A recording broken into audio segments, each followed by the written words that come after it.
Bueno, señoras y señores, estoy contento de estar aquí esta tarde y estoy emocionado sobre este mensaje que les vengo a traer a ustedes esta noche.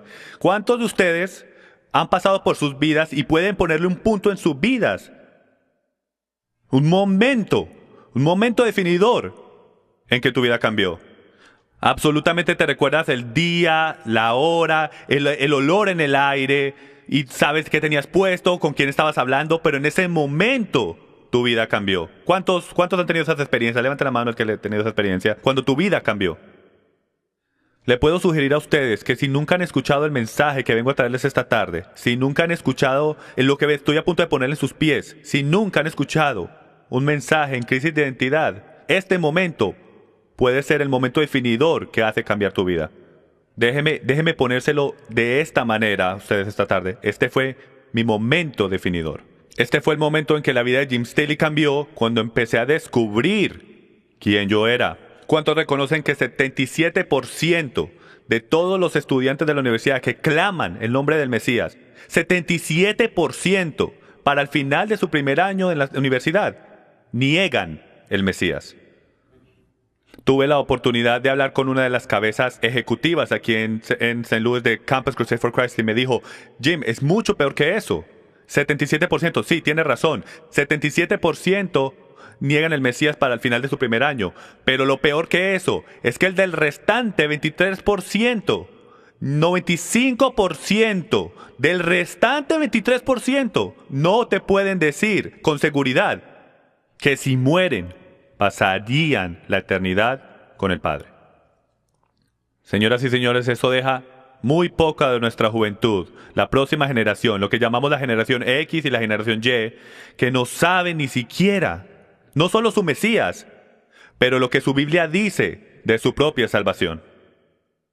¿Cuántos reconocen lo alto que están los embarazos de las jovencitas en la iglesia? ¿Cuántos reconocen que el crimen entre los jovencitos en la iglesia está arriba? ¿Cuántos reconocen que por los últimos 30 años, que diga 50 años de historia cristiana, estoy sacando todo esto de Barna Group para que sepan de una vez, la compañía más grande de encuestas cristianas,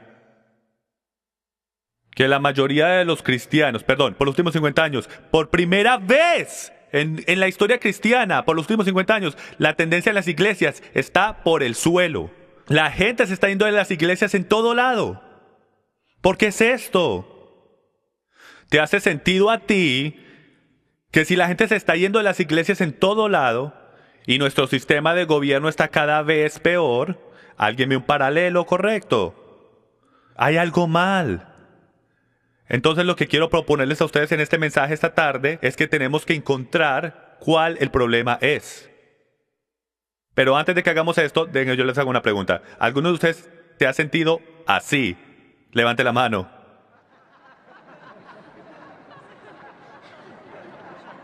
Ahora, esto es lo que quiero que todos hagamos. Quiero que todos respiren profundo. Ahora respira afuera. Vas a necesitar todo el oxígeno que puedas coger esta semana. Porque al final de esta semana no se vas a sentir así, te vas a sentir así.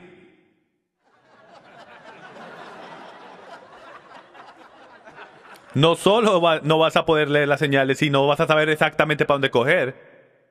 Vas a saber dónde están las señales, pero no vas a saber cómo leerlas.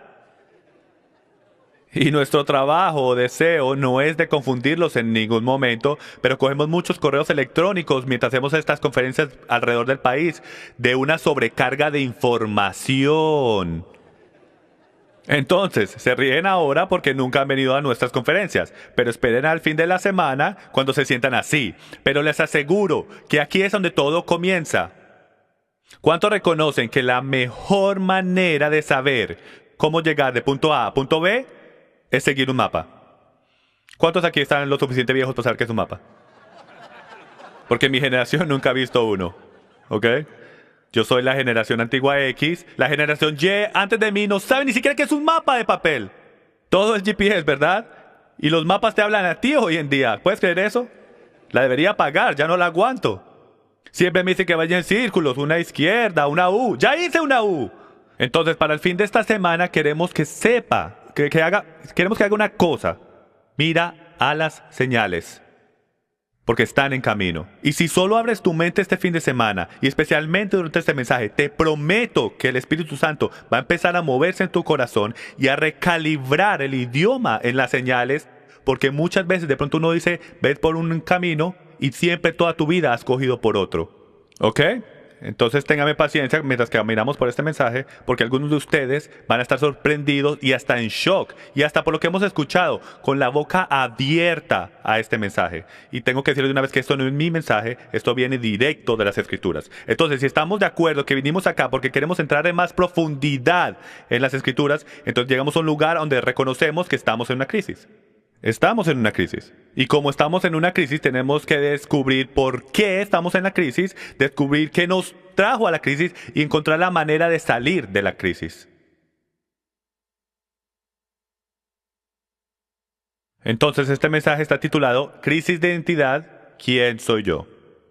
¿Cuántos entienden que después que sepas quién tú eres y para qué fuiste creado y tu verdadero propósito en esta tierra, ahí y solo ahí le puedes servir a tu Creador? ¿Puedes creer que el libro más popular que se ha vendido en la historia del mundo, fuera de la Biblia, es La vida con propósito, con 38 millones de copias? Esa es la estadística más triste que se ha puesto alguna vez en la marca de cristianidad. Porque significa que 38 millones de personas no saben cuál es su propósito, no saben quiénes son y no saben para dónde van. Esta es la crisis que tenemos. Entonces, para empezar, aprende quién tú eres, después aprende tu misión y después vas a poder leer las señales. Esta es la forma que vamos a caminar en las Escrituras en este mensaje. Bueno, primero que todo quiero hacer la pregunta, ¿quién tú dices que Israel es? Cuando hago esta pregunta, 99% de la gente dice que es los judíos cuando hago esta pregunta. ¿Me pueden dar un vaso de agua, por favor? El país en el Medio Oriente que siempre pelea a los árabes, eso es algo que la gente dice mucho. Jacobo del Antiguo Testamento, los que conocen un poco su Biblia saben que a Jacobo se le cambió el nombre de Israel. Y la iglesia. Estas son las primeras 4 respuestas que se dan, más populares que se dan cuando hacemos esta pregunta. Y por último, la número 5, cristianos en general. Entonces vamos a caminar por esto y vamos a ver exactamente lo que dice la Escritura de quién es Israel. Y creo que te van a sorprender. Mitos comunes. Los judíos fueron el pueblo escogido en el Antiguo Testamento. ¿Cuántos han crecido con esto, han escuchado esto y hasta enseñado esto? Por el derecho, ¿cuántos pastores y ministros hay aquí en la casa hoy? Levanten su mano, queremos honrarlos esta noche. ¿Les podemos dar un aplauso a los pastores de la casa, por favor? Amén. Contento que están acá. Pero esto era lo que yo enseñaba, que el pueblo judío era el pueblo escogido.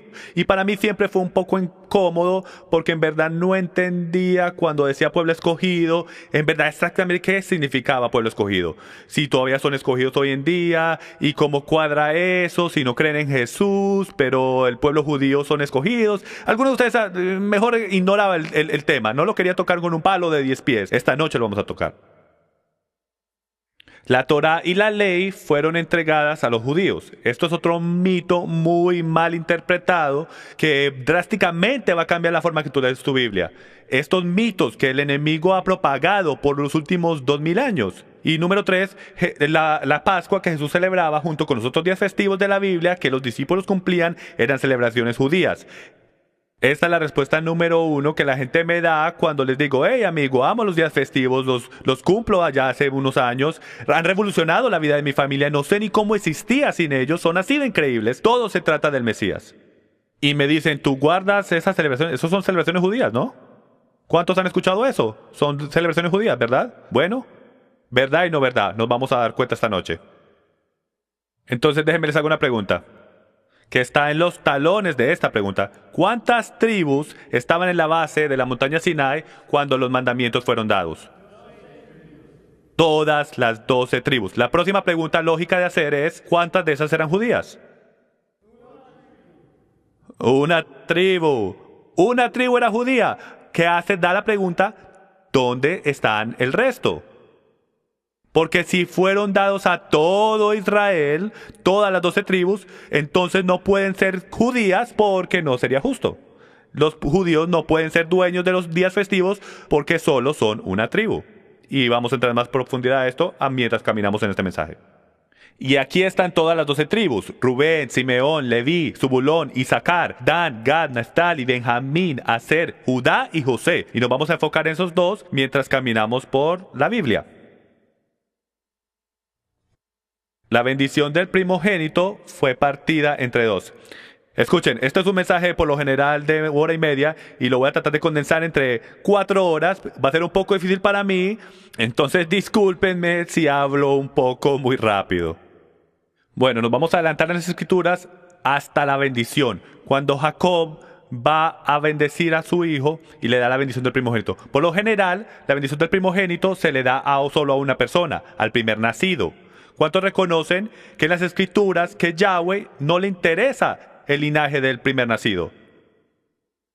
Él tiene un primer nacido en la carne y un primer nacido en el espíritu. Él está interesado de esos que son nacidos del espíritu. Entonces, en vez de solo a una persona, la bendición del primogénito fue partida en dos por primera vez en la historia y la única vez. Y va así. Primero, la bendición del primogénito cogía monarquía, preeminencia y bendición sacerdotal. Eso fue a Judá, que fue el cuarto nacido. Segundo, la porción de doble material, que por lo general va a la misma persona, la bendición de monarquía, preeminencia, bendición sacerdotal, el que se encargaba de la familia, y toda la doble porción para que se encargara de la familia, por lo general iba a una misma persona. Pero fue partido en dos cuando Jacob puso sus manos sobre sus dos hijos. Una a Judá, que fue la que cogió la de monarquía, preeminencia, bendición sacerdotal, y la de porción de doble material fue a José. Esto fue profético de algo que iba a pasar más adelante cuando el reino de Israel fue partido en dos. ¿Cuántos reconocen que Dios es más inteligente que nosotros? ¿Cuántos reconocen que desde el principio de la creación Él siempre está dando mensajes de algo que va a pasar en el futuro? Siempre. Si solo tuviéramos ojos para ver y oídos para oír lo que el Espíritu nos está diciendo, si en verdad leyéramos el principio del libro, seríamos capaces de entender las cosas proféticas que pasan al final del libro. Y espero lo podamos ver mientras caminamos este mensaje esta noche. La bendición continúa, Efraín y Manases. Todos recuerdan a José, ¿verdad? A Jacob. El abuelo Jacob viene a poner sus manos sobre sus nietos encima de Efraín o Manases, el primer nacido, que son los hijos de José. José ya está en Egipto en este momento. Y Jacob ya está viviendo con ellos en Egipto y va a bendecir a sus nietos y empieza con el primer nacido. Entonces José le trae a Manases, el cual es su primogénito, pero Jacob dice, no, Efraín es el que va a recibir la bendición. Y va así, Génesis 48:19. Mas su padre no quiso y dijo, lo sé, hijo mío, lo sé. También él vendrá a ser un pueblo y será también engrandecido, pero verdaderamente su hermano menor será más grande que él y su descendencia formará multitud de naciones. Entonces nos vamos a enfocar en este término, multitud de naciones, porque esto es literalmente una de las frases más importantes que pueden ser encontradas en su Biblia. El término multitud de naciones, su descendencia formará multitud de naciones, en hebreo es Melo Hagoim. Todos digan Melo Hagoim. Cerca. Esto es lo que significa la plenitud de los gentiles. Y muchas de sus traducciones va a decir esto. Ahora, piensa en esto un momento. La palabra gentil significa fuera del pacto. Entonces, si piensas que eres un cristiano gentil, eso significa que eres un cristiano fuera de pacto. No estuviera muy contento de eso. ¿Ok? No hay tal cosa como judío, y todos díganlo conmigo, no hay tal cosa como gentil. Entonces, no se llamen un cristiano gentil, primero que todo. Segundo que todo, esto es increíble si estamos mirando la historia, porque Jacob está poniendo la mano sobre su nieto Efraín y está diciendo, él va a ser una llenura de los gentiles. Algunos de ustedes estudiantes bíblicos, algunos de ustedes pastores y ministros ya están citando el versículo del Nuevo Testamento del que vamos a hablar más adelante en esta enseñanza. La llenura de los gentiles. Él va a ser una nación fuera de pacto. Eso es en verdad lo que el versículo está diciendo. Adelantémonos. Hasta Abraham, Isaac, Jacob, a Efraín. Efraín, el cual ahora lleva la bendición del primogénito de la casa de Israel, va a ser la multitud de naciones. Recuerden esto, vamos a volver a esto. Esto va a ser significante mientras caminamos por este mensaje. Bueno, entonces aquí es donde empezaron. ¿Cuántos entienden que los israelitas empezaron en Canaán? ¿Cuántos reconocen eso? Empezaron en Canaán y ¿qué pasó? ¿Dónde fueron? Terminaron en Egipto. ¿Y dónde terminaron después? De nuevo en Canaán. Piense proféticamente, todos pónganse en su sombrero profético. Lo que eso simplemente significa es que tenemos que estar atentos, tener los oídos y ojos abiertos, atentos a las historias de nuestra Biblia, porque como un muchacho creciendo en las iglesias locales, siempre fui enseñado, literalmente, de pronto nadie lo decía, pero siempre fui enseñado que el Antiguo Testamento por naturaleza es viejo y el Nuevo Testamento solo por esa terminología que usamos es ¿qué? Nuevo. Entonces, como muchacho joven, eso instantáneamente, cuando caminaba por el McDonald's y todo lo quiero ya y todo lo quiero rápido, soy americano y quiero las cosas ahora, implantó el pensamiento en mi mente que el Antiguo Testamento no tiene valor.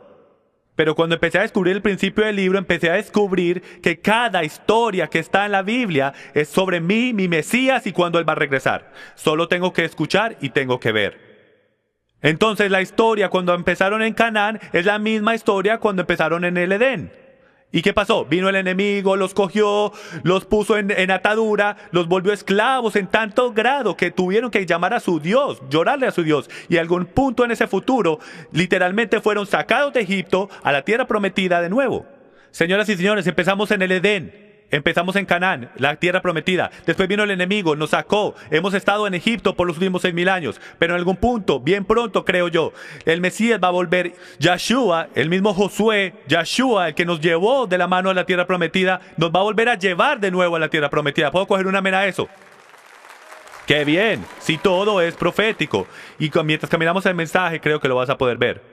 Más y más. Entonces, parados en el río Jordán, una de las profecías más increíbles que nunca había escuchado hasta que empecé literalmente a caminar en los pies los últimos años. Nunca había escuchado a nadie. Maestros de profecía alrededor del país, nunca. No van a escuchar esto como una de las profecías más significantes que se han dado en las Escrituras. No es sobre la venida del Mesías. Es muy popular y todos quieren hablar de eso, pero hay cosas que tienen que pasar, que traen la venida del Mesías. Así como cuando tienes una ceremonia de bodas, hay cosas que pasan, que haces, como cuando haces la cena de práctica, porque sabes que es el próximo día. Pero como vamos a descubrir bien pronto, esto es lo que les quiero decir. Deuteronomio capítulo 28, versículo 15. Pero sucederá que si no obedeces al Señor tu Dios, guardando todos sus mandamientos y estatutos que te ordenó hoy, vendrán sobre ti todas estas maldiciones y te alcanzarán. Ahora recuerden, están parados al frente del río Jordán, a punto de cruzar la tierra prometida. Tremenda motivación. El Señor les dice, por ahí derecho, si me desobedecen, se mueren. Ahora ya diviértanse. Les voy a abrir el agua una vez más. Y si no me siguen, continúa. Además, el Señor te dispersará entre todos los pueblos, de un extremo de la tierra hasta el otro extremo de la tierra. Y allí servirás a otros dioses de madera y de piedra que ni tú ni tus padres habéis conocido. Y continúa, estas son las palabras del pacto que el Señor mandó a Moisés que hiciera con los hijos de Israel en la tierra de Moab, además del pacto que había hecho con ellos en la montaña Sinai. Básicamente es esto. Él hizo un pacto con ellos en la montaña Sinai. Esta es la próxima generación, la generación X, digámoslo así. Esta es la nueva generación. Sus padres vieron todos estos milagros y las próximas palabras del Señor fueron, ustedes son la nueva generación, no necesariamente estaban ahí, pero voy a reafirmar las palabras del pacto encima del pacto que ya le di a sus padres. Voy a ponerle este pacto en sus pies. Si no me obedecen, voy a dejar que se los lleven de captividad y los rieguen por todo el mundo. Usted creería que ellos escucharían ese llamado, pero no lo hacen. Versículo 14. Y no hago solo con vosotros este pacto y este juramento. Escuchen, esto es clave. Y no solo con vosotros este pacto y este juramento, sino también con todos los que están hoy aquí con nosotros en la presencia del Señor nuestro Dios y con todos los que no están aquí con nosotros. ¿Qué significa esto? Sangre corriendo por las venas. Esto significa esto, que no solamente con los que físicamente están sentados en este cuarto, pero con cada persona que venga después de ustedes por generación y generación y generación, por generación hasta la venida del Mesías. Estoy hablando con ellos. Miren, Yahweh no habló solamente con un grupo de personas, porque Él está allá arriba y nosotros somos una bolita de ping-pong. Entonces cuando Él habla, revuelve alrededor del mundo. Él habla a todos. A todas las generaciones. Él está fuera de tiempo. Amén. Continuemos. ¿Y quiénes son estas personas de que él habla? Esos, ¿cuáles son de la promesa? Esos hijos del pacto. Y a todo futuro israelita y cualquiera que se ate a sí mismo a los israelitas. Este pacto, por eso es importante que tratemos de entender, de desenredar todas estas cosas que nos dicen todas nuestras vidas. ¿Cuántos dueños de negocios aquí? ¿Algún dueño de negocio por acá? Levante la mano. Me quito el sombrero de ustedes. ¿Cuántos reconocen que la cosa más miedosa en el mundo es una auditoría? ¿Verdad? ¿Cuántos guardan los recibos como yo lo hacía y los metemos en el pantalón y después nuestra esposa lava la ropa y después viene la RAS? ¿Dónde están los recibos? Vinimos a revisar. Oh, sí, ¿verdad? Mi amor, ¿dónde están los recibos? ¿Verdad? Nadie le gusta una auditoría. Pero cada negocio, y especialmente corporaciones, se auditorían cada año. Tienen hasta gente empleada. Conocí a uno el otro día en Office Max. Él era la cabeza auditora para Office Max en todo St. Louis.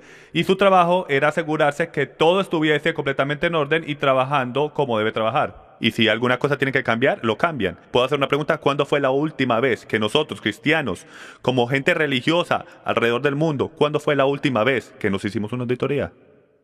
¿Cuándo fue la última vez que tu denominación, si estás dentro de una denominación, cuándo fue la última vez que cogiste un memo del presidente de tu organización diciendo: vamos a tomar los últimos 3 meses que vamos a auditar todo lo que hacemos y todo lo que creemos para asegurarnos que no estemos ofendiendo al gran Dios del cielo? ¿No te parece extraño que no queremos ofender al IRS, no queremos ofender al gobierno, no queremos ofender al vecino, pero no lo pensamos 2 veces antes de ofender al gran Dios de Abraham, Isaac y Jacob? Es hora de una auditoría. Es hora que miremos lo que creemos y asegurarnos que es completamente verdad. No tiene nada de malo eso, ¿verdad? Ok, está bien, vamos. Todo futuro israelita, ellos se hablaba a todos los que son hijos de la promesa. Ahora nos vamos a adelantar hasta los tiempos de los reyes. Entonces, todos los israelitas se apoderan de la tierra de Canaán y quieren un rey. ¿Deberían tener un rey? No, pero lo querían. Entonces vino Saúl, David y Salomón. 3 reyes grandes de Israel que todos conocemos desde pequeños. Y bajo estos 3 reyes, todas las 12 tribus fueron gobernadas. Y esto es crítico de entender. Tengo un pastor amigo que me dijo hace unos años: Jim, no puedo creer que no aprendí esto en el seminario. Vamos a coger una visión general de la Biblia. 3 reyes, todas las 12 tribus fueron gobernadas debajo de esos 3 reyes. Todas esas 12 tribus eran llamadas ¿qué? Israel. Entonces, hasta que Salomón desobedece, Primera de Reyes 11:31, y dijo a Jeroboam, el siervo de Salomón: toma para ti 10 pedazos, porque así dice el Señor Dios de Israel: he aquí, arrancaré el reino de la mano de Salomón, y a ti te daré 10 tribus. Esto es la primera indicación, que algo increíblemente profético, que va a conectar atrás a la bendición que fue dividida. Este es el momento. ¿Cuántos recuerdan que había un trapo, un manto, que fue partido, que fue dividido en 10 pedazos? 12, en verdad. 10 que fueron al siervo de Salomón. Tenía que haber sido a su hijo. Entonces, 10 tribus. Esto es importante, escuchen. ¿Por qué? Porque me han abandonado y han adorado a Astoret, diosa de los sidonios, y no han andado en mis caminos para hacerlo recto delante de mis ojos y guardar mis estatutos y mis ordenanzas como lo hizo su padre David. Entonces, ¿cómo pasa? Cuando yo vivía en mi casa, ¿cuántos de ustedes tienen un padre que en algún punto en su vida, tú como un hijo, estabas delante de tu papá, lo más seguro en tu espalda, en el suelo, y te decía: hijo, si quieres vivir en mi casa, vas a hacer las cosas como yo digo? Es así mismo en nuestras propias relaciones. Es la misma cosa con Yahweh. Él nos dice: hijos, si no van a obedecer mis reglas, se van de mi casa. Y empieza a romper el reino de Salomón. Y le da 10 tribus a su siervo Jeroboam. Y lo que tenemos acá es un versículo increíble que dice: porque han adorado a Astoret. Miren, yo nunca supe que era Astoret. No sabía. Mientras que crecía, cuando estaba conociendo las escrituras. Pero lo que conocí ahora es que empecé a buscar y tiene varios nombres. Astarte para los griegos, y Astoret, y Istar, y en inglés es pronunciado Easter. Para muchos de ustedes esto debe ser una sorpresa conocer esto, pero Easter es la diosa de la fertilidad del este, la esposa del dios Sol Baal. Entonces esto debe cambiar todo tu proceso de pensamiento cuando dices feliz Easter. No está feliz de su perspectiva, porque no sabemos ni qué estamos diciendo. El reino se parte. Entonces las 10 tribus del norte fueron llamadas la casa de Israel, la casa de José o simplemente Efraín, porque ese fue el que recibió la bendición del primogénito, el Melo Agoim, la llenura de los gentiles, la llenura de las naciones. Entonces ahora se pone crítico. Ahora, de este punto en adelante, todo el que esté durmiendo, despiértese, porque de este punto en adelante todo va a cambiar.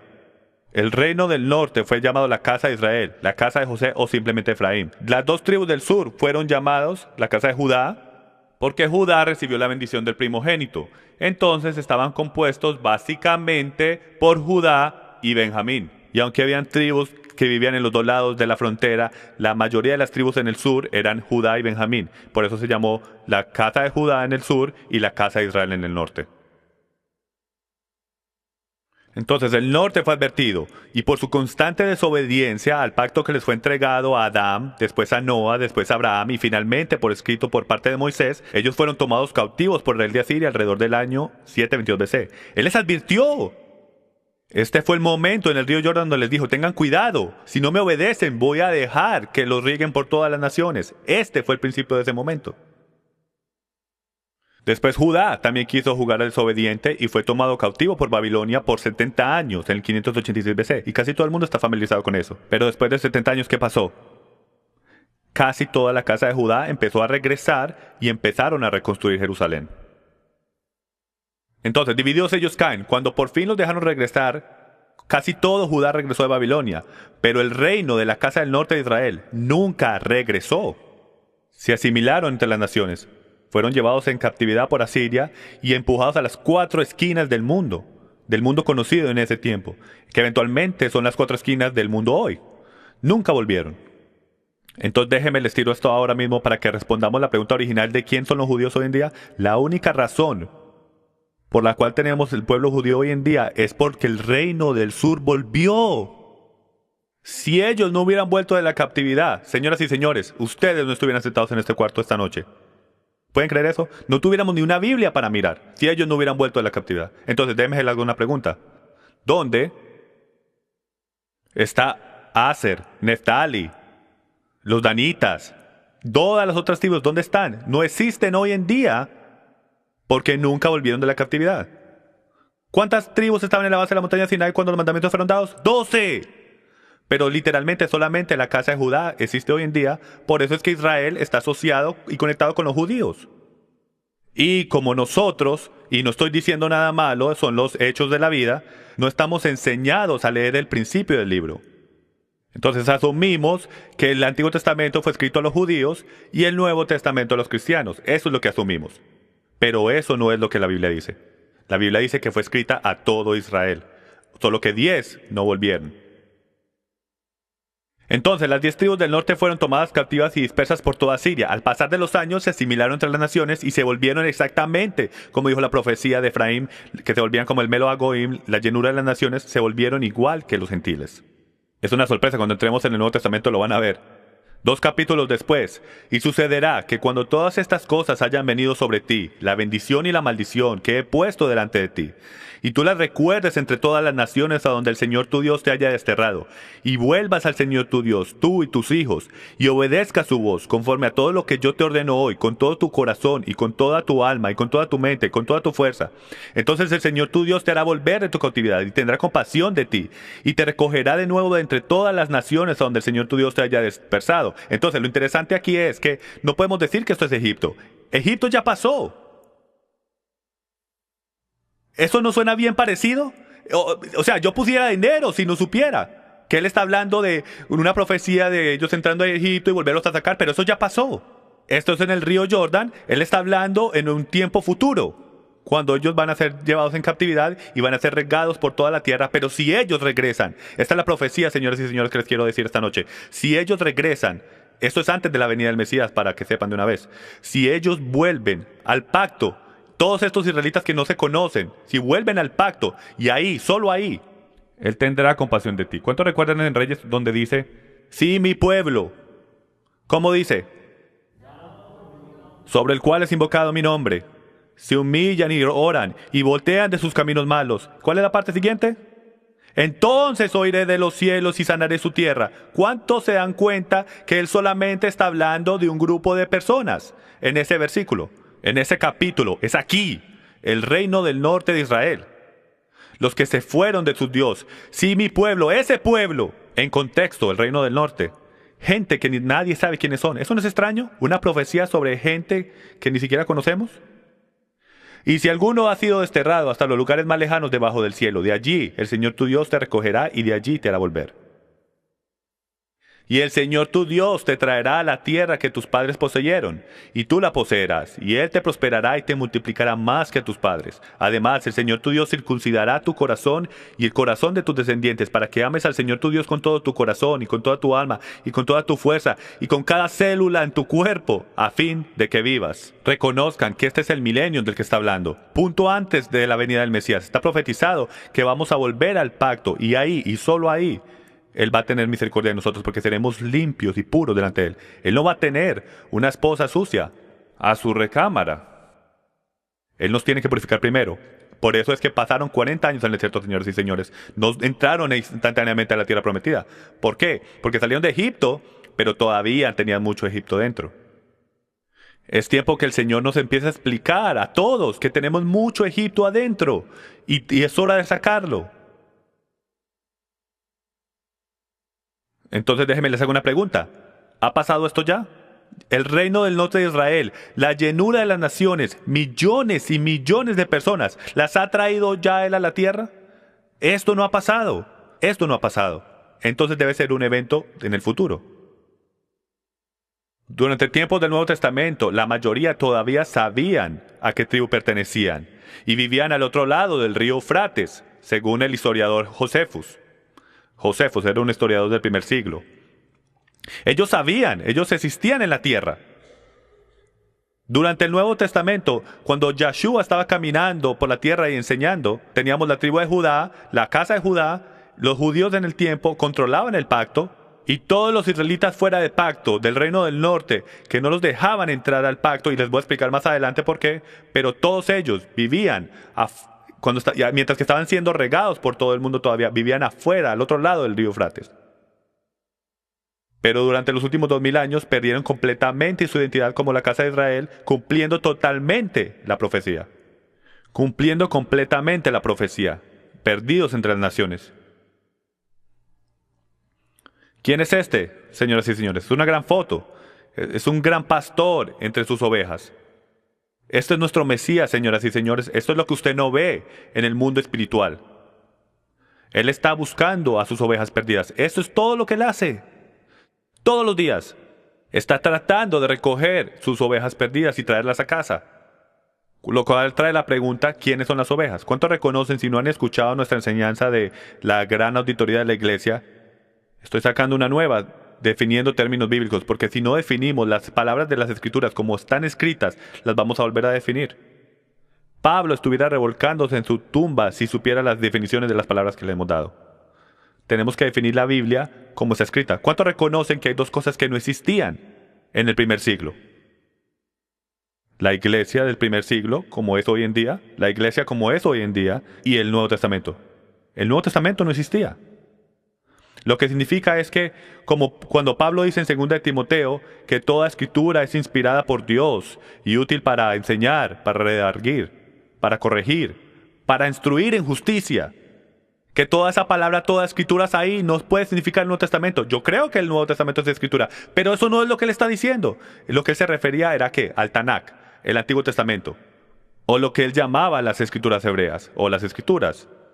El valor que ellos le ponían al Antiguo Testamento, lo que llamamos el Antiguo Testamento, está por encima de todo. Era la única palabra de Dios que existía. Entonces, si vamos a definir alguna palabra bíblica, tenemos que sacar un momento el Nuevo Testamento y usar el único diccionario que tenían, el Antiguo Testamento, las escrituras hebreas. Entonces, vamos a ver qué significa la palabra ovejas haciendo exactamente eso. Vamos a volver a su diccionario, el Antiguo Testamento, y a ver qué dice. Eso no es lo que dice, pero vamos a ver primero unos versículos del Nuevo Testamento antes de volver a definir. Juan, capítulo 10, versículo 3. A este le abre el portero, y las ovejas oyen su voz. Llama a sus ovejas por su nombre y las conduce afuera. Escuchen. Cuando saca todas las suyas, va delante de ellas, y las ovejas lo siguen porque conocen su voz. Todos ya hemos escuchado estos versículos, y unos versículos más adelante dice, entonces Jesús les dijo de nuevo, en verdad os digo, yo soy la puerta de las ovejas. Entonces si ese es el caso, tenemos que entender quiénes son las ovejas, porque Él es la puerta para ellas. Y como continuamos nos vamos a dar cuenta. Volviendo a Jeremías 50:17, dice, Israel es como una oveja perdida, perseguida por leones. Mica 2:12, ciertamente os reuniré a todos. Oh Jacob, ciertamente recogeré al remanente de Israel. Los agruparé como ovejas en el aprisco. Como rebaño en medio de su pastizal, harán gran estruendo por la multitud de hombres. Ezequiel 11:16. Está bien si seguimos las escrituras. No me gusta mi comentario, prefiero hablar con las escrituras porque se explican a sí mismas. Ezequiel 11:16. Por tanto di, así dice el Señor Dios, aunque yo los he echado lejos entre los gentiles, y aunque yo los he dispersado por las naciones, sin embargo seré para ellos un pequeño santuario. La palabra ahí es tabernáculo. Seré un pequeño tabernáculo, una presencia santa en sus vidas. Para ellos, en las naciones donde han ido. Esto no ha pasado cuando dijo esto. Él está diciendo, los he sacado lejos fuera entre los gentiles, y los volveré a traer a casa. Como un pastor vela por su rebaño, el día que está en medio de sus ovejas dispersas, así yo velaré por mis ovejas, y las libraré de todos los lugares donde fueron dispersas un día nublado y oscuro. ¿Quién dijo esto? ¿Quién dijo este versículo? No puse la escritura aquí porque quiero que pongan en su mente lo que él dice. Como un pastor vela por su rebaño, así yo velaré por mis ovejas. ¿Suena familiar? Pero esto no fue el Mesías. Esto fue su padre en Ezequiel capítulo 34, versículo 12, cuando dijo este versículo. Entonces, cuando aparece el Mesías en la escena 1000 años después, ¿qué pasa? Dice exactamente lo mismo. O sea, cuando empiezo a leer el principio del libro, digo, esto es el Nuevo Testamento codificado. Y empiezo a leer la parte de atrás del libro y digo, un momento, este es el Antiguo Testamento revelado. Empiezo a entender. Solo tengo que entender el principio del libro para coger las definiciones de las palabras cuando Jesús dice, vengo por mis ovejas perdidas, poder entender qué es lo que está hablando. Entonces, ¿quién es el gran pastor? Todos sabemos que es el Mesías.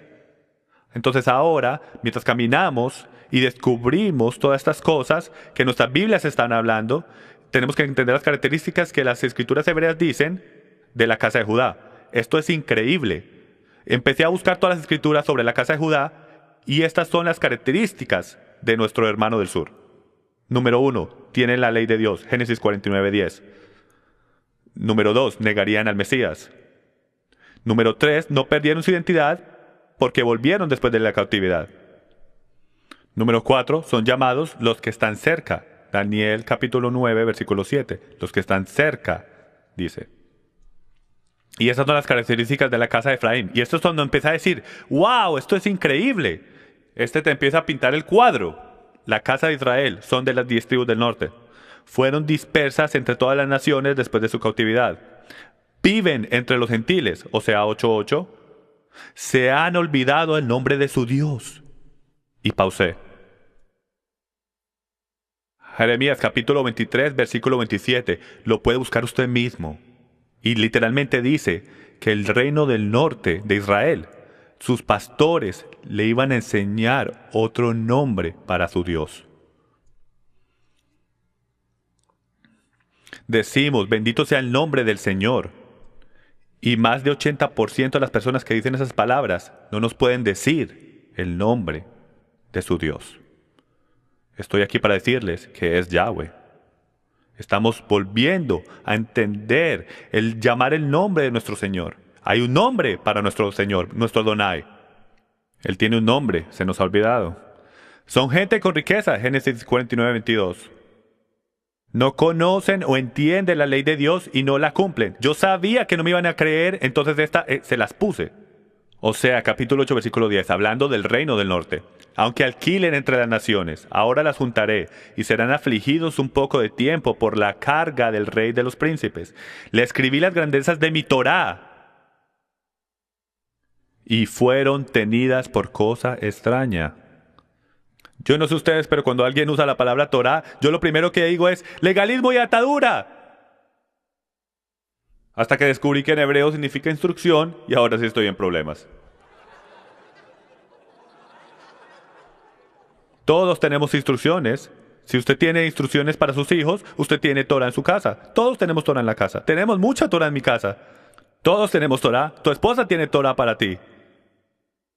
Y te garantizo que no está escrito, pero te la sabes, ¿verdad, muchachos? Son llamados no mi pueblo. Esto es increíble para mí. Son llamados no mi pueblo, hijos del Dios viviente, los que están lejos y ovejas perdidas. Esto es lo que el reino del norte es llamado. Si no sabemos esto, cuando llegamos al Nuevo Testamento, no vamos a entender 2/3. Porque todas las definiciones y frases del Nuevo Testamento las podemos encontrar en el... ¿Pueden creer que Yahweh es tan inteligente que escogió al hombre más inteligente fuera de Yeshua HaMashiach para ir a esta gente? Y era el rabino Shaul, Pablo, que se sentó bajo Gamliel. Y la única manera de sentarse bajo Gamliel es tenerle el Antiguo Testamento memorizado palabra por palabra.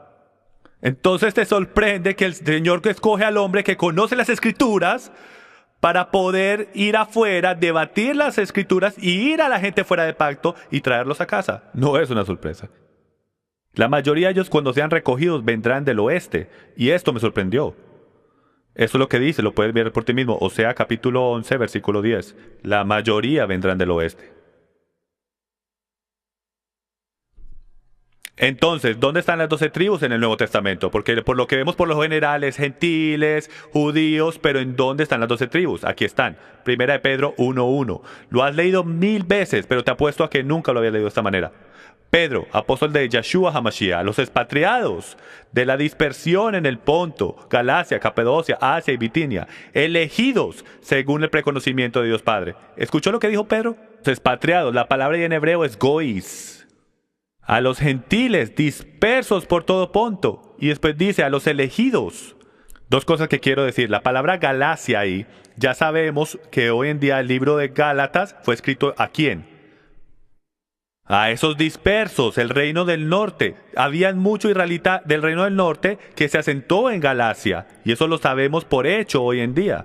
No es posible que sean gentiles paganos, porque Pedro nos dice acá que estos son dispersos. Y ya sabemos y conocemos que disperso viene directamente del reino del norte. Segunda cosa que quiero decir es esto. Libros y libros y libros se han escrito sobre la predestinación y la doctrina de elección.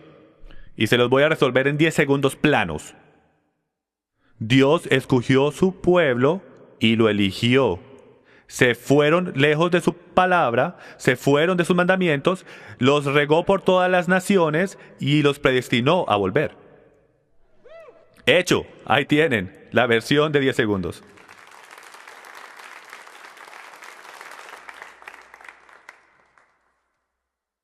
Calvin estuviera orgulloso, ¿verdad? O revolcándose en la tumba, una de las dos. El libro de Santiago dice esto. Santiago, en el primer versículo, Santiago, siervo de Dios y del Señor Jesucristo, a las 12 tribus que están en la dispersión. Saludos. Pero no entendemos el concepto de las 12 tribus y no nos damos cuenta. ¿Te has preguntado por qué gentiles paganos? Miren, Jim Staley es un hombre extraño. Yo hago muchas preguntas. Yo me recuerdo estar en la escuela y mis compañeros agachaban la cabeza y decían, ay, porque yo siempre estaba atrás diciendo, tengo otra pregunta. Ellos se querían ir, que se acabara la clase, pero yo quería saber la respuesta. ¿Alguien así como yo? No pueden dormir por la noche hasta que no tenga la respuesta. Entonces, nunca me hizo sentido a mí que todos estos gentiles paganos que odiaban a los judíos, de momento este rabino Pablo entra y dice, hey, si quieren ser salvos, tengo este rabino judío en la esquina, tienen que aceptarlo, doblar su rodilla, decirle que entre su corazón, veo esa mano, y todos se van a ser salvos. Yo no sé si fue así, pero es lo que así lo hacemos hoy en día, ¿verdad? Oh, veo esa mano.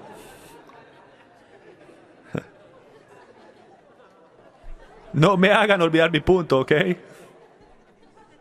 Pero si ven, él entra, ¿no les parece extraño a ustedes que todos estos gentiles que están allá afuera, que supuestamente son gentiles paganos, por millares, en Éfeso solamente 100,000 gentiles entregaron sus vidas al Mesías?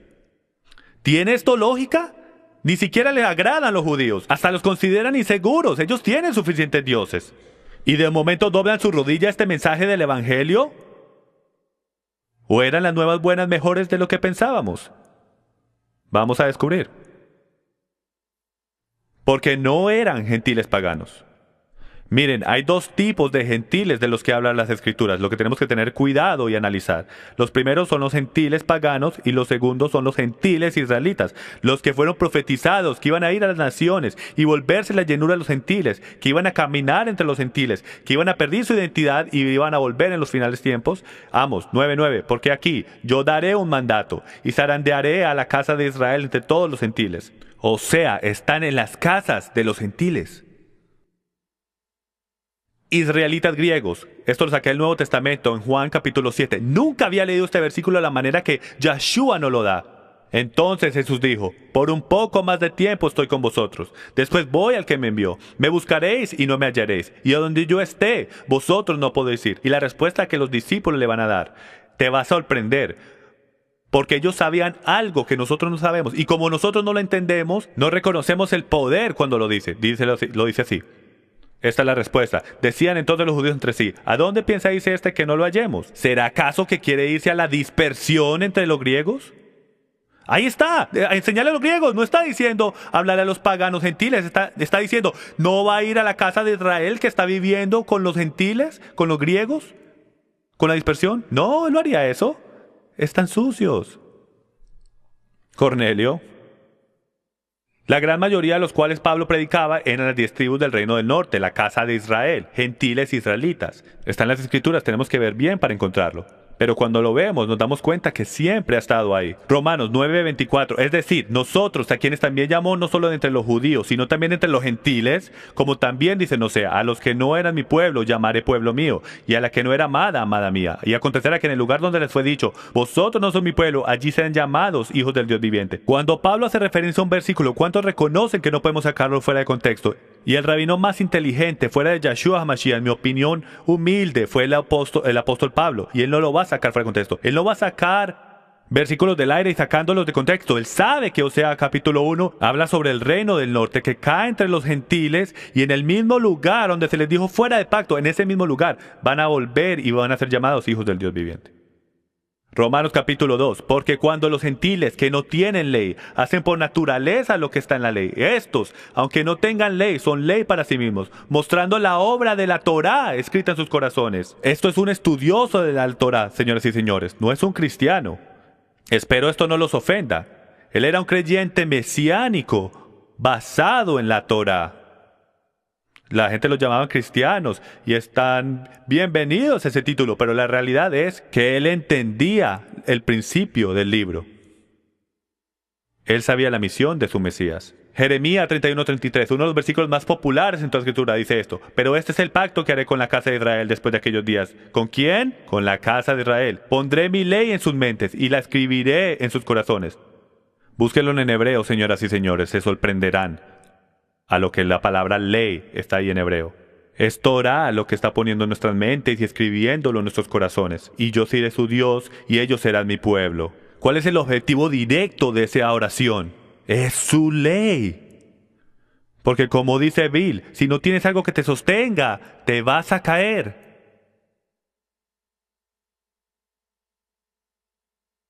¿Qué es esto? Es un árbol de olivos. Si nunca han visto uno, esto es un hermoso olivo. Tiene par de 1000 de años el que están mirando ahora mismo.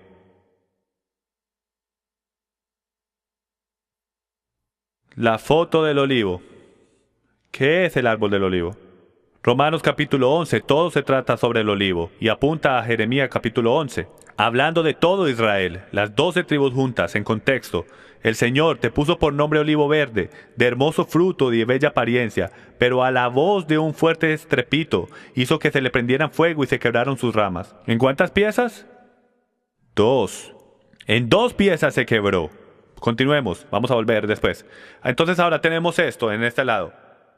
A mano izquierda tenemos el olivo cultivado y podemos decir que el que está a la derecha, que está medio raro, podemos decir que ese es un olivo silvestre. 2 olivos, uno silvestre y otro cultivado. En los últimos días, los 2 serán uno. ¿Injertado en qué? Romanos 11, capítulo 24. Todos conocemos este versículo si conoces tu Biblia un poco. Porque si tú fuiste cortado de lo que por naturaleza es un olivo silvestre y contra lo que es natural fuiste injertado en un olivo cultivado, cuanto más estos, que son las ramas naturales, serán injertados en su propio olivo. El punto es este: tenemos un olivo silvestre y un cultivo cultivado. Es imposible que sean gentiles paganos, porque no puede ser un gentil pagano y ser un olivo de ninguna clase. Porque la Biblia define al olivo como Israel. Y si ese es el caso, entonces el olivo silvestre que está haciendo referencia en el Tanakh es el reino del norte que se vuelve silvestre. Es lo que dice. Entonces estos no son gentiles paganos, señoras y señores, que Pablo está trayendo. Estos son israelitas, ovejas dispersas, que el Mesías está recogiendo. Volviendo a Romanos 11, porque no quiero, hermanos, que ignoréis este misterio, para que no seáis sabios en vuestra propia opinión. Misterio, para que sepan, que a Israel, hablando del Israel local, hablando de la casa de Judá, le ha acontecido un endurecimiento parcial hasta que haya entrado la plenitud de los gentiles. Les dije que iba a volver a este versículo. ¿Ustedes creen que Pablo se estaba inventando esta belleza? Él está haciendo referencia al Tanakh. La bendición que fue a Efraín, la llenura de la llenura de los gentiles. Esto es aquí lo que está hablando. El reino del norte volviendo a casa, hasta que todos vuelvan a casa. Esto es lo que él está hablando. Continuemos. Y así todo Israel será salvo. ¿Cuántos de ustedes pensaron como yo que en algún punto todos esos judíos iban a entender un día y se van a salvar? Porque definimos Israel como el pueblo judío, pero la realidad es que es todo Israel, señoras y señores, todas las 12 tribus. Eventualmente van a volver al pacto. Eso es lo que él está hablando. Cuando la llenura de los gentiles vuelva a casa, todo Israel será salvo. El libertador vendrá de Sion, apartará la impiedad de Jacob. Ahí está hablando del reino del norte. Porque así eran llamados, y este es mi pacto con ellos cuando yo quite su pecado. ¿Cuál es el significado de la palabra pecado? ¿Cuántos saben qué significa pecado? Primera de Juan, capítulo 3, versículo 4. Todo aquel que comete pecado infringe también la ley, pues el pecado es la infracción de la ley. Tenemos un problema si quitamos la ley, porque entonces todo el mundo haría lo que es bien en sus ojos. Y ahí lo dejaré. Efesios 2, 11, 22. Recordad pues que en otro tiempo vosotros los gentiles en la carne, fuera de pacto, es lo que significa, llamados circuncisión, por la tal llamada circuncisión, el reino del sur, hecha en las manos de la carne. Recordad que en ese tiempo estabais separados de Cristo, excluidos de la ciudadanía de Israel, extraños a los pactos de la promesa, sin tener esperanza y sin Dios en el mundo. Escuchen esto. Pero ahora en Cristo Jesús, vosotros que en otro tiempo estabais lejos, habéis sido acercados por la sangre de Cristo, porque Él mismo es nuestra paz, quien de ambos hizo uno. ¿De qué está hablando? El hombre perfecto que todos han tratado de descubrir, y libros de teología que han escrito por miles y miles de años de cuál es ese hombre. El error que cometemos en nuestros seminarios teológicos día tras día es que no leemos el principio del libro. Yo también estoy incluido en ese error. Cuando él hace los 2-1, las dos casas de Israel, es claro lo que él está hablando, rompiendo la pared de enemistad.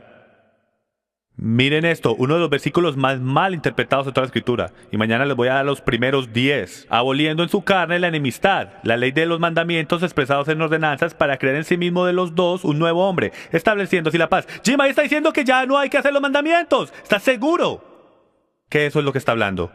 ¿O te han dicho que eso es lo que él está hablando? Porque creciste creyendo que la ley de Dios fue abolida. Miren, si quitamos la ley no hay definición de pecado. ¿Y cómo Dios santo y justo va a tirar a alguien al lago de fuego por quebrar algo que no existe? Eso no sería justo. Mirándolo bien, y el arameo es increíble, esta traducción, porque dice lo que vota son los tickets, las multas del pecado.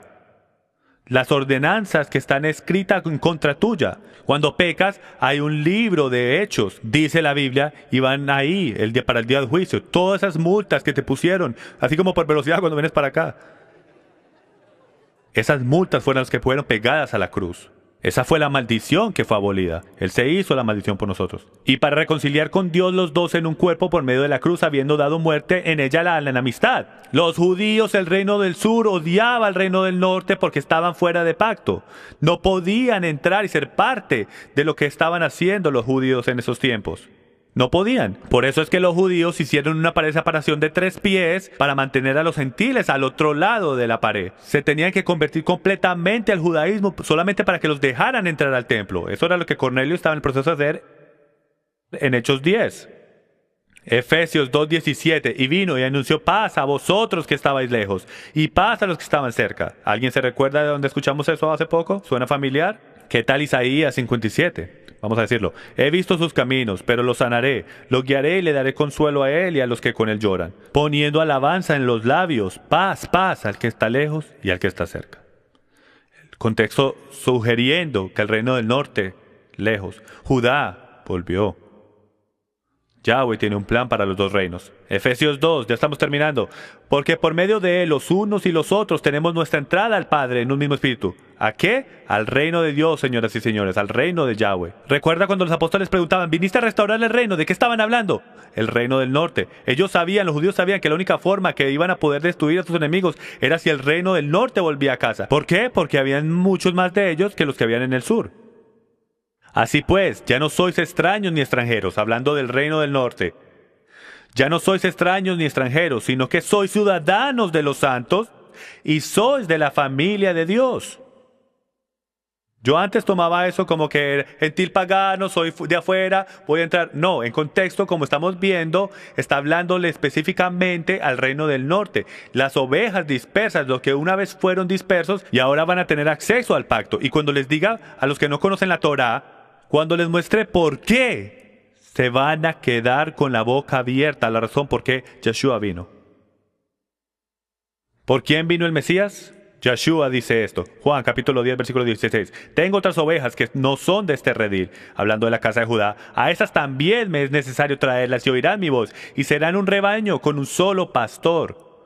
Y sigue diciendo en Juan 11:51. Ahora bien, Caifás no dijo esto bajo su propia iniciativa, sino que siendo el sumo sacerdote ese año, profetizó que Jesús iba a morir por la nación, la casa de Judá, y no solo por la nación, sino también para reunir en uno a los hijos de Dios que estaban dispersos. La misión, el mensaje, el propósito del Mesías desde el principio, desde el sumo sacerdote bajo la inspiración del Espíritu Santo, hasta Jesús mismo, dice esto. No he sido enviado, sino a las ovejas perdidas de la casa de Israel. Por eso es que Él vino. Él vino por sus ovejas perdidas. Sus ovejas son esos dispersos. Entonces, en verdad, ¿por qué vino el Mesías? Jim, ¿estás diciendo que en verdad que solamente Jesús vino por...? Pues yo sé que están pensando. Entonces no les voy a decir que levanten sus manos. Vamos a caminar por esto y ver todo cómo cuadra. Ya estamos terminando. ¿Estás listo para la mayor historia de amor de todos los tiempos? Hace Shakespeare verse mal. La historia más bonita de amor es esta. Primero que todo, Jeremías, versículo 3, capítulo 8. Y vio que a causa de todos los adulterios de la infiel Israel, yo la había despedido, dándole carta de divorcio. ¿Recuerden de esto? ¿Recuerdan la profecía que les dije en el río Jordan? Si no me obedecen, los voy a regar por todas las naciones. Bueno, antes de dispersarlos, según Jeremías 3, versículo 8, ya no aguantaba más y los divorció. Ahora, como yo, seguro ustedes pensaron, eso no tiene nada, se divorcian, se vuelven a casar, ¿cuál es el lío? Grande lío. Grande lío. ¿Por qué? Porque esto es un gran problema. Dice que hasta los ángeles anhelaban entender cómo él iba a resolver este problema, este misterio. Este misterio es cómo Yahweh se divorcia de su esposa y le dice que vuelva a él. Por este versículo, Jeremías 3:1, dicen, si un hombre se divorcia de su mujer y ella se va de su lado y llega a ser de otro hombre, ¿volverá él a ella? ¿No quedará esa tierra totalmente profanada? Pues tú eres una ramera con muchos amantes, y sin embargo vuelve a mí, declara el Señor. Dice Yahweh, hey, me voy a divorciar de ti, pero regresa a mí, te aceptaré, te perdonaré. La historia más grande de gracia en el Antiguo Testamento. Y todos los ángeles dicen, un momento, ¿quién le quiere decir a Yahweh que él no puede hacer eso por este versículo que escribió? Si ven, hay un versículo en la Torá que dice que si un hombre se divorcia de su mujer y ella se casa con otro hombre, nunca puedes volver a casarte con ella. Nunca. Entonces imagínense el shock y el horror de todos los ángeles y potestades en el cielo diciendo, yeah. ¿Cómo eso va a suceder? ¿Cuál es el misterio? Y esto es lo que los profetas dicen que anhelaban entender cómo se iba a arreglar este problema, pero el rabino Pablo lo arregló todo aquí. ¿Alguna vez se ha preguntado por qué Romanos 7, el capítulo de si quiero, no quiero, empieza tan raro? ¿Acaso ignoráis, hermanos? Pues hablo a los que conocen la ley. Por el derecho, los que no conocen la Torá no pueden leer Romanos 7. Se ríen, pero eso es lo que dice. Dice que solo estoy hablando con los que conocen la Torá, porque lo que estoy a punto de decir está escrito en las páginas de la Torá, y si no lo lees, no vas a entender. Te vas a perder todo lo que estoy tratando de decir. Y dice esto, que la ley tiene jurisdicción sobre el hombre mientras él vive, pues la mujer está ligada por ley a su marido, refiriéndose a la ley levítica, mientras él vive. Pero si su marido muere, quedará libre de la ley en cuanto al marido.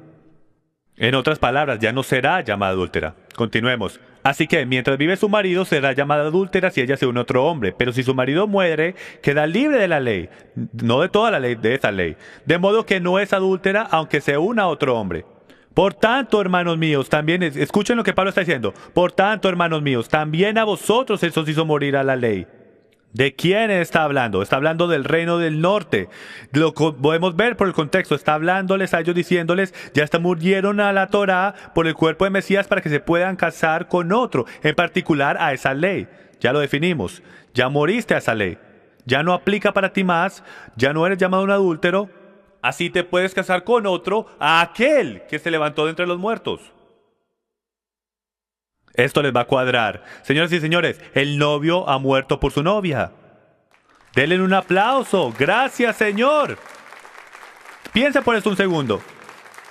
Tiene una esposa, son las 12 tribus, se parten en dos, tiene un problema porque se divorcia de su esposa, las riega por todas las naciones, les dijo que fueron una luz para las naciones y no lo querían hacer. Todas 12 se juntaron y se volvieron un club privado. El club privado de los santos. No quisieron ser una luz para las naciones, entonces Dios dijo, tengo un plan genial porque soy Dios, lo voy a divorciar, te voy a arreglar por todas las naciones, te vas a salvar por un hombre que se llama Yeshua y no van a saber ni quién eres y van a ser una luz para las naciones igual. Y al final del tiempo los voy a llamar sus nombres, mi Mesías se va a levantar de los muertos, te va a librar de la ley de adulterio y te va a traer a casa. Ese es el misterio que fue resuelto en el Nuevo Testamento. ¡Aleluya! ¡Aleluya! Entonces te sorprende a ti que 100,000 personas en Éfeso solamente, cuando Pablo vino y dijo, señores y señores, tengo buenas nuevas.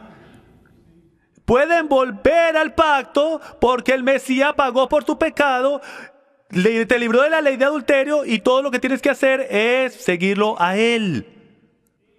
Y vinieron por miles. Porque sabían que estaban fuera de pacto. Pero ahora un montón de gentiles entran al pacto, es una cosa miedosa. Y bueno, todo lo embarramos después de ahí. Pero Yahweh está haciendo de las suyas y está empezando a purificarnos y mostrarnos exactamente cuál es el pacto que tenemos que volver se trata. Todo este nuevo pacto, ¿de qué se trata? ¿Alguien ha escuchado la cena de las bodas del Cordero? Esto debe tener un nuevo significado para ustedes. La cena de las bodas. Esto es una cena de recasamiento. Es todo de un matrimonio, de un esposo, de una esposa. Si no te has dado cuenta hasta ahora, tú eres Israel. Tú eres Israel. Tú pudiste haber entrado aquí pensando que yo soy baptista, yo soy luterano, yo soy un no denominación que no tiene denominación. Pero mi Biblia dice que tú eres un hebreo. Si tú llegaste a conocer al Mesías, tú cruzaste al otro lado, de muerte a vida. Si eres algo, él es un hebreo cristiano como lo soy yo, acostúmbrense. ¿Estás diciendo, Jim, que las únicas personas que serán salvas son las descendencias de las 12 tribus? De ninguna manera. ¿Cuántos se recuerdan cuando salieron de Egipto? ¿Qué pasó? Algunos de los egipcios vinieron con ellos, los inteligentes. Y Moisés vino del Señor y dijo, Señor, tenemos un problema. Todos estos egipcios nos están siguiendo y no son tu pueblo. ¿Qué hacemos? Y Yahweh resolvió este problema. Y escribió esto, escuchen. La misma ley regirá para el natural y para el extranjero que habita entre vosotros. Si circuncidan su corazón y circuncidan su carne y mantienen mi Pascua y mis mandamientos, serán una nación en mi mano. Déjenlos unir. Esta es la primera injerción que ocurrió en la Biblia. Ya casi terminando. Una de las citas más increíbles que yo he escuchado en mi vida, están a punto ustedes de escucharla, si no la han escuchado ya antes. El profesor Carl Townsend, de 1851 a 1908, de la Universidad de Yale, fue citado diciendo esto cuando descubrió lo que estoy explicándoles esta noche. Por ejemplo, yo nunca podré estar tan agradecido con el Todopoderoso que en mi juventud él usó la ahora fallido profesor Wilson para enseñarme la diferencia entre las dos casas. La comprensión misma de esta diferencia es la llave por la cual casi toda la Biblia se convierte inteligible. Y yo no podré afirmar con demasiada fuerza que el hombre que no ha todavía visto que la casa de Israel de las Escrituras es totalmente distinto al pueblo judío, está todavía en la mera infancia, el mero alfabeto de estudio bíblico. Y hasta este día el significado de 7/8 de la Biblia está sellado a su entendimiento. Y yo no sé ustedes, pero leyendo la Biblia ahora, van a llegar ustedes a su cuarto, a su casa, y van a empezar a buscar escrituras y van a empezar a levantarse bombillos en sus mentes, porque tu vida va a cambiar cuando descubras quién tú eres. Déjenme hacer una pregunta. ¿Es en verdad todo sobre Israel, el pueblo escogido? ¿Es en verdad todo sobre las 12 tribus? ¿Qué tal 12 tribus con un rey? 12 discípulos con un rey. 12 canastas sobrantes llenas de pan. Jesús dice en Mateo 19:28, y Jesús les dijo: en verdad os digo que vosotros que me habéis seguido en la restauración de la casa de Israel, cuando el Hijo del Hombre se siente en el trono de su gloria, os sentaréis también sobre 12 tronos para juzgar a las 12 tribus de Israel. Continuemos. Yeshua sana a una niña de 12 años, de casualidad me imagino. Él empieza a enseñar en el templo cuando tenía ¿cuántos? 12. Dice que hay 12 horas durante el día, 12 meses en el año. En Apocalipsis hay 12,000 de cada tribu que están sellados. 12 ángeles, 24 ancianos alrededor del trono, 2 de cada tribu. 12 portones con 12 perlas cada uno, 12 constelaciones, un árbol de vida que produce 12 frutos para cada uno de los 12 meses. Señoras y señores, está por todo lado. La historia de los 12 espías, la historia de José, la historia de Ruth, Noami, Boaz. Es todo sobre las dos casas de Israel. ¿Cuántas plagas en Egipto? Te cogí. Si ven, somos tan ingenuos. Si ven, se los digo. Toda la vida hemos sentado en la iglesia, toda la vida somos ingenuos. Me encanta. Somos ovejas. ¿Tú sabes que las ovejas son los animales más tontos según la ciencia, según todos los científicos? Nunca han conocido el perro de mi vecino, pero bueno. Los 2 testigos en Apocalipsis, ¿verdad? Las 2 casas. La entrega de los 10 mandamientos. ¿Cuántas tablas se los dieron? En 10 mandamientos en 2 piedras. ¿Tú no crees que lo puede haber puesto en una piedra? Lo pudo haber puesto en un iPad si hubiera querido. Es todo profecía, señores y señores. ¿Cuántas veces fueron entregadas? La parábola del hijo pródigo. ¿Cuántos hijos tenía? 2. ¿Cuántos se fueron lejos? 1. ¿Qué pasó al final? Volvió. Los 10 leprosos que se fueron sanos. Los 2 palos en Ezequiel 37. El hombre nuevo en Efesios 2.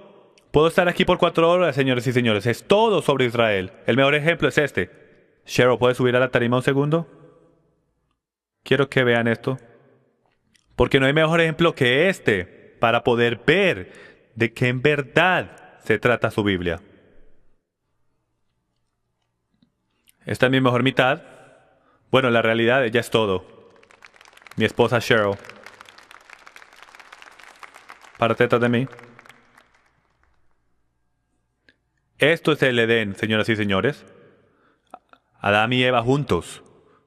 Una casa. Así es como tenía que haber sido. Cuando alguna vez se han preguntado, ¿por qué sacó a Eva de la costilla de Adán? La sacó de Adán profetizando que a algún punto en el futuro Israel iba a ser partido en 2 naciones. Pero si se volviesen a unir y hacerse como una carne, serían uno otra vez, señoras y señores. Esto es Israel aquí en el Edén. Está en todo lado, gracias. En todo que tú mires, en todo lado que tú mires. Él está hablando de la casa de Israel. En todo lado que tú lo mires. Lo único que tenemos que hacer es tener ojos para ver y oídos para oír. Pónganse de pie, por favor.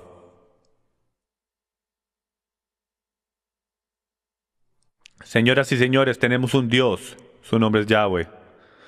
Tenemos un pacto, una ley, un Mesías. Su nombre es Yeshua. Y tenemos un pueblo. Y eso es usted. Tu nombre es Israel. No lo olvides. Eso es quien tú eres. Entonces, cántelo conmigo. Una nación bajo Dios, indivisible, con libertades y justicias para todos. Gracias, señoras y señores. Antes de cerrar este video, quiero darle las gracias por tomar el tiempo de ver esta enseñanza llamada Identity Crisis, que espero le haya impactado su vida para querer aprender sobre su raíz hebrea. Este mensaje ha pasado por todo el mundo y miles de personas han visto esta enseñanza y la respuesta que hemos recibido a este video ha hecho que agregue este pedazo para este último segmento de responder unas preguntas importantes porque la gente aparentemente las tiene. Entonces quiero ir por unas preguntas que a lo mejor usted está pensando y quiero clarificar unas cosas. Primero que todo, una de las preguntas más populares de este video es: usted está diciendo que mi sangre tiene que ser de una de las 12 tribus de Israel para poder ser salvo. Y primero que todo quiero hacerlo bien claro que absolutamente no. Es imposible saber cuál linaje tú vienes, porque el único linaje que se puede rastrear, y es hasta difícil en esa, es el de la tribu de Judá, la casa de Judá. Entonces, es importante que usted sepa que la salvación no tiene que ver nada con tu sangre, no tiene que ver nada si usted es nativo de israelita en linaje o no eres un israelita de ninguna clase. Todos somos una mezcla de gente de todas partes del mundo y Pablo dice que somos injertados en el árbol de Israel. Esto es una injertación espiritual. Entonces quiero que entiendan desde el principio, no estamos hablando de linaje solamente, también estamos hablando espiritualmente y volverse el pueblo de la promesa. En su perspectiva, él sabe en dónde todo el mundo cabe y el linaje de toda persona. Y aparentemente en el libro de Revelación, de Apocalipsis, 12,000 de cada tribu van a empezar a moverse hacia adelante, a ser llamados en esa parte de la historia. Él sabe ese linaje, nosotros no sabemos, entonces no es importante a este momento. Otra pregunta que sale muy común es: ¿qué tal de teología de reemplazo, Jim? ¿Esto no es teología de reemplazo? De ninguna manera. En lo contrario de teología de reemplazo. Teología de reemplazo empieza en la premisa de que los judíos fueron el pueblo escogido y ahora la iglesia o los cristianos son el pueblo escogido. Toda esa premisa se voltea en su cabeza y espero pudieron haber visto eso por la enseñanza que acabaron de ver. De que Israel son las 12 tribus. Y me gusta decir la analogía de un equipo de fútbol. De que todos están invitados a estar en el equipo, pero él escogió capitanes en el equipo para que fueran y reclutaran al resto del mundo. Y los capitanes del equipo eran 12 capitanes, desde las 12 tribus de Israel. Entonces Israel está llamado a salir, a reclutar al resto del mundo a que vengan a ser parte del pacto.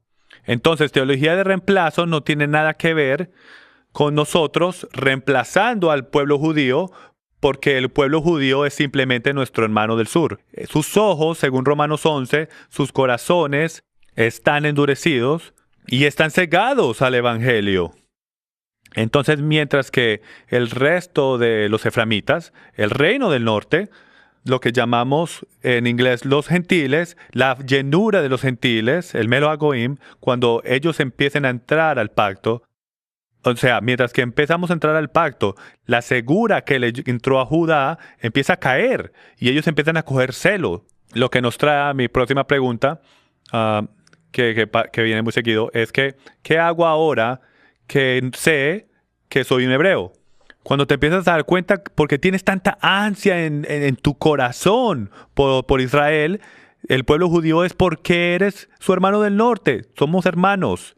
Entonces, ¿qué haces ahora que sabes que eres hebreo? Primero que todo, la palabra hebreo significa cruzado. Entonces espero que eso de pronto te dé un poco más de sentido, porque sientes tantos esos sentimientos que sientes para ustedes después de ver este video. Cuando llegamos a esta idea de qué hacemos ahora, la gente me pregunta toda hora, ¿cómo esto aplica en mi vida? ¿Qué hago ahora? Si somos Israel, hermanos, Si somos Israel, entonces somos sujetos a las promesas del pacto, como dice Pablo. Y somos un nuevo hombre que está pasando en Efesios número 2. Significa que tenemos una responsabilidad. Ahora sabemos quiénes somos, tenemos una misión y un llamado para servir al Dios viviente de Abraham, Isaac y Jacob, con toda nuestra alma, mente y fuerzas, y hacerlo a su manera.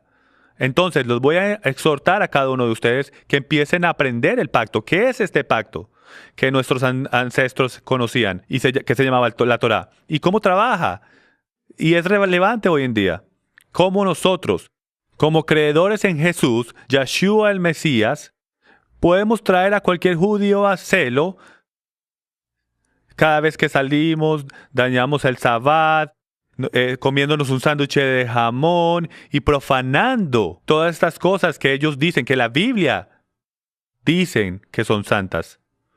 Déjenme los dejo con este pensamiento. Y esto es una conversación muy profunda que tuve en mi pasado.